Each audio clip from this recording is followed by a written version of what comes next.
Hello, everybody, and welcome to the WWE Universe here, as I'm here to review the 2015 WWE Survivor Series, which marks as the 25th year of The Undertaker himself. This is his 25th anniversary since he made his official debut in the WWE. So without further ado, let's have a look at what the 25 years of The Undertaker represented at Survivor Series this year. Okay, so we're going to kick things off with the traditional Elimination Survivor Series matches. There's two of them in this event. The first one welcomes the return of Goldust alongside Tyrus O'Neil, Neville, and of course the Dudley Boys to take on the team of The Miz, Mo Dallas, Stardust, and the Ascension and of course, Goldust's team won with the Dudleys, Neville, and Tyrus O'Neil all became victorious, and the sole survivors of the team, as the team did a fantastic job in the first traditional Survivor Series elimination kickoff match. And then, of course, we kick things off with the main show kicked off with the first of the tournament semi-final matches, which is Roman Reigns and the U.S. champ Alberto Del Rio. Of course, that led to Roman Reigns defeating Alberto Del Rio to get himself into the finals, so he was guaranteed a chance to win the championship in the final, which hopefully Roman Reigns would succeed on. And then, of course, this would lead into the second semi-final match where Intercontinental Champ Kevin Owens would end up facing off against Dean Ambrose, and Dean Ambrose has somehow survived Kevin Owens to get himself into the finals, which would make both Roman Reigns and Dean Ambrose, both buddies, are going to be facing off against each other in the finals of the tournament for the WWE World's Heavyweight Championship. So quite impressive semi-finals tournament, and of course we'll show you the highlights of what happened in the tournament final very shortly. And then we go to the next traditional Elimination Survivor Series match where Ryback, the Usos, and the Lucha Dragons made a team to take on the New Day, Sheamus, and King Barrett. And of course, the Ryback, Usos, and the Lucha Dragons were successful in their elimination-style Survivor Series match, making them a very successful team at Survivor Series, which I have to say was a quite intriguing Survivor Series match. With lots of high-flying action and throwing about and everything.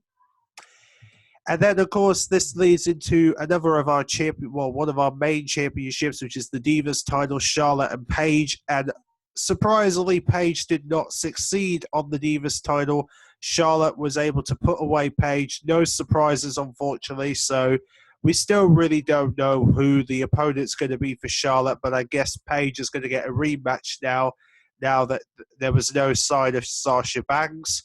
So Charlotte once again continues her Divas title reign over Paige, which obviously didn't work out for Paige, but still, at least hopefully one day she'll get back on top. And then, of course, we have the pay-per-view debut of Tyler Breeze. That's right, Tyler Breeze makes his first WWE main pay-per-view debut by making his debut at Survivor Series by facing off against Dolph Ziggler.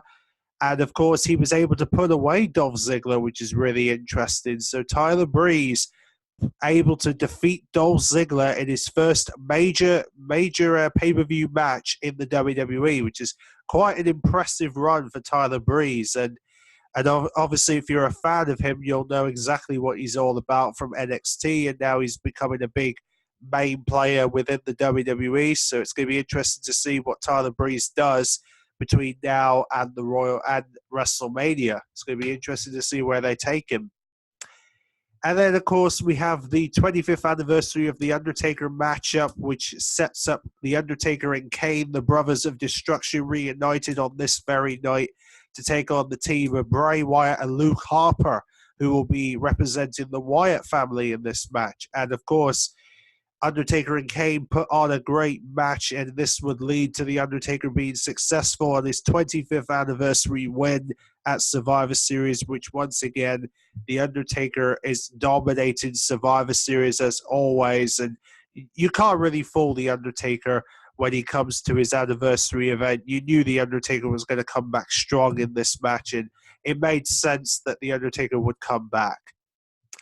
And then, of course, the finals of the WWE World Heavyweight Championship Tournament match. Roman Reigns, Dean Ambrose.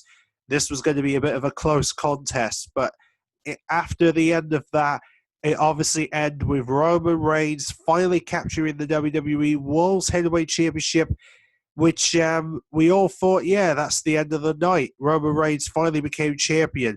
Well, not quite, because it was only just a couple of minutes, because guess who shows up right at the end of the show? Sheamus with his Money in the Bank briefcase. He cashed in on Roman Reigns, and look at what he's done. He's become the new WWE World Heavyweight Champion. So now now it's gone from Roman Reigns straight into Sheamus, which is quite intriguing, really. So it looks like, has the Authority found a new player within Sheamus? The question remains. We'll have to tune in on Raw to find out what Triple H has to say about Sheamus's so-called victory at Survivor Series after cashing in on Roman Reigns, and there's no doubt going to be no doubt that there's going to be a rematch between Roman Reigns and Sheamus at Tables, Ladders, and Chairs. We don't know what the rematch is going to be, but we're very certain that this is what the rematch is going to be for the WWE World's title. It's most likely going to be a Tables, Ladders, and Chairs match from my understanding, but then again, it could also be a tables match, which would be interesting for a change. As we all know, the next pay-per-view is indeed Tables, Ladders, and Chairs, which comes out on the December 13th. That's right, Sunday, December the 13th. That'll be when the final pay-per-view of the year takes place. It's Tables, Ladders, and Chairs. But do not forget, people, because next week is also WWE NXT comes to London next week for its big annual takeover. So make sure to look out for my review of the NXT's Takeover London, which when it comes straight to the UK for the first time ever next week, which is going to be a ginormous event for Triple H and the NXT crew.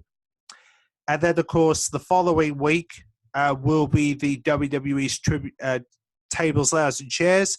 And let's not forget that on December the 13th will be this year's Tribute to the Troops show on USA Network, which is the annual Christmas show in WWE where they pay homage to the men and women in uniform.